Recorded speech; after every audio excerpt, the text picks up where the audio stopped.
nothing better than spending my day with you. My life's sunny and better, girl, when I'm with you.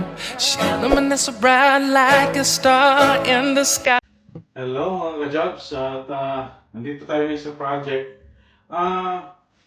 Nung nakaraang mga araw ay nakapag-test na pala ako dito sa yung decorative tiles. Hindi ko lang na videoan kasi hindi ko na dala tong pang-recording na yung phone sa yung camera recording phone. Kaya papakita ko na lang sa inyo yung update yung sa nagawa ko nung last Friday. Kali, ayan, ang ginawa natin, itong nits, yan. Yung nits, meron na siyang nits. At saka itong itong decorative wool tile. Yung isang side na yan.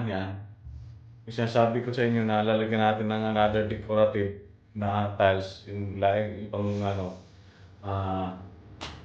ibang style. Pero parehas siya ng size. Bali 30 by 90 yung lapat ko natin ng tiles. Yan. Kasi yan ang uso na ngayon yung malalapad na, hindi na uso yung maliliit na tiles. Yun nga lang, kailangan mo nito ng masusing talaga, yung masusing kakabit kasi minsan kasi pag hindi mo nilagyan itong mga clip na ganito is lulubo yung sa gitna. Kasi parang naka-concave siya. So, kailangan mo ng ganitong mga clip. Yan, para hindi siya bumukol sa gitna. So, kasi pag bumukol doon sa gitna, mahirapan ka nang maghabol hanggang papuntang sa itaas. Kung yung pag-alignment niya. Yung pag-alignment ng tiles. Ayan. So, ngayon, dito tayo, ilalagay, kasi itong side na to dito, is mayroong another na decorative din. Bali, another design. Ito na side naman dito sa may laboratory section. So yan ang lalagyan din natin. Yan ang papakita ko sa inyo. Una is maggagawa tayo ng matting board sa baba bago natin ikakabit yung tiles. At saka magbubutas din tayo ng yung mga para sa pipis niya, yung mga sa pipe niya. Bubutasan din natin siya para kasi hindi papasok yung tiles. Pag may ganyan, hindi siya binutasan. Ayan, papakita ko sa inyo yan. Alright? Ayan po, una po natin gagawin is mag-ano muna tayo ng leveling. So, kasi ito na yung existing natin. So, kuha tayo dito ng leveling. Ganyan. So, mag-leveling tayo.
magsimula setting ng tiles dito.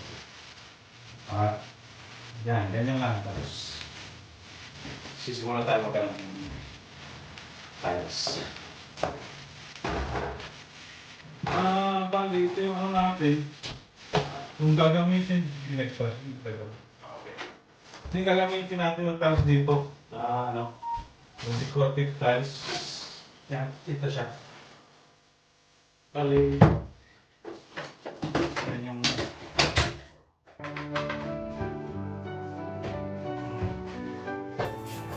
yan yung dry fit niya, yan. Hanggang papunta lang yan sa taas. Ito yung design din dito. So, ganyan ang pagkakabit. Nalagyan mo muna siyang button board para straight. Ayan, ganyan. So, ang ano lang kasi nito dahil ano po siya yung hindi po siya pantay kasi mas malaki kasi ito eh. Kaya ang gagawin natin is gagawa tayo ng another option na center by center lang natin siya. Gagawin natin siya center by center. Kasi hindi siya pantay. Ayan. Bali, middling ano tayo, middle option tayo. Ganyan lang. Yan siya. Alright.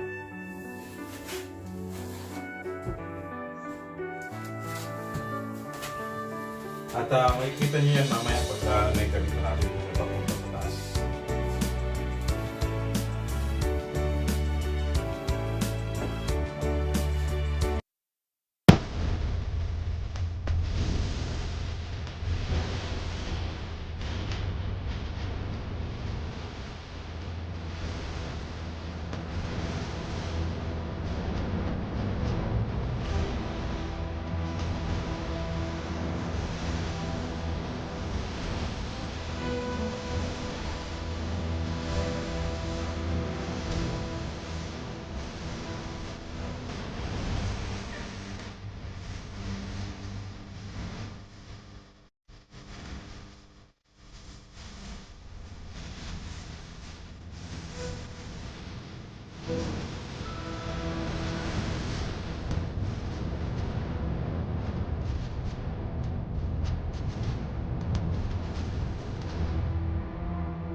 Bali mga kadyaw, dito siya is isukat na natin siya sa taas.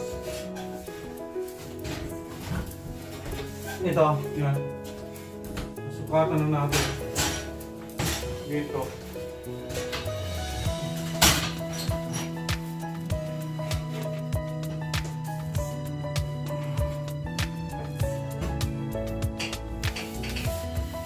Yan.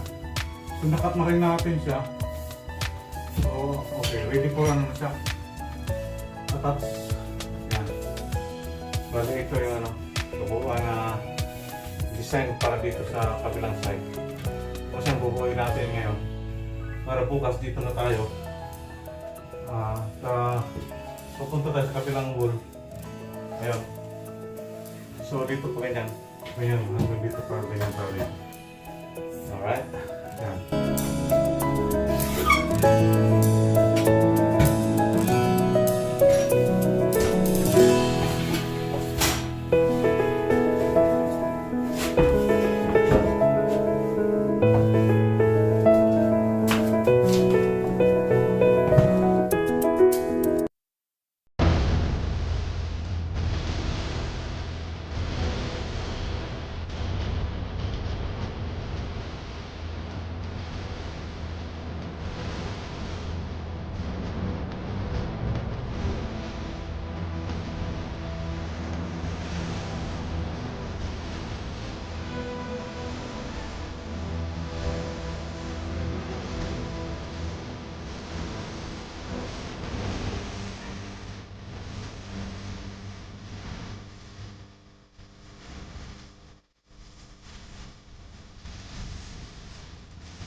Alright, ito, yan siya.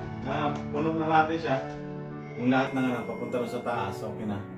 At saka ito, kompleto na rin. Grouting na ito, grouting na lang to. Bali, pag nalinisan to, tapos yan. Sa sunod na araw, dito ako magsisimula naman, papunta pa ikot doon. Ganyan. So, yan. Kasi dito, maglalagay tayo ng trim, kaya nito, ito siya, kaya nito, lalagay tayo ng trim, papunta rito. So, ang gagawin natin is, doon tayo magsisimula, kasi label kasi yung, ano niya, yung line niya, papunta roon, ikot. Ito kasi na, tiles kasi, hindi kasi ito siya label, kasi mas mataas kasi ito mas malapad. Kaya, dito tayo kukuha ng basis para magkamali man tayo doon, hindi siya lata na hindi siya pantay. Yun ang ano dito. At saka, yun lang. Sa susunod na araw, yun ang gagawin natin. At hanggang dito na lang po. Maraming salamat. Thank you for watching po. Bye-bye!